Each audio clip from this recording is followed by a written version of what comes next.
আসসালামু আলাইকুম, কেমন আছেন সবাই? আমি এই যে আজকে দুপুরের জন্য একটু গরুর মাংস রান্না করবো আর খিচুড়ি রান্না করবো। বাসার সবাই আসলে অনেক অসুস্থ, কারণ সবারই জ্বর ঠান্ডা। তো আমি ভাবলাম যে পট করে একটু করি, গরুর মাংস রান্না করার একটুই ছিল ফ্রিজে, আর এদিকে আলু ভাজি করবো রাতের জন্য। আর এই যে মাংস চুলায়, এদিকে এপ্রিলে রান্নাও হয়ে গিয়েছে। আর খিচুড়িটা আমি প্রেশারে মাখিয়ে দিয়েছি, এখন জাস্ট শুধু চুলায় তুলে দিব। আর এটা হচ্ছে ভাপ নেওয়ার, মানে বাচ্চা সবার খুব শ্বাসকষ্ট হচ্ছে, এই জন্য ভাপ নিবে নাকে, এই জন্য ওটা বানিয়ে রাখা। তো এই যে মাংসটা হয়ে যাচ্ছে প্রায় শেষের দিকে। আর আপনারা জানেন আমার বাসা একদম রাস্তার সাথে, এই জন্য নয়েজটা একটু বেশি আসে ভয়েস দিতে গেলে। আর দেখেন বারান্দায় এগুলো গোছানো নয়, এগুলো সব গোছাতে হবে। আপা আসলে আজকে আপা এসে সব গুছিয়ে দেবে।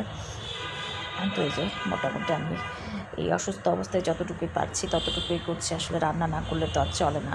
আর আমার ভিডিও যদি ভালো লাগে অবশ্যই আমার চ্যানেলটি সাবস্ক্রাইব করে যাবেন, লাইক শেয়ার কমেন্টস করুন।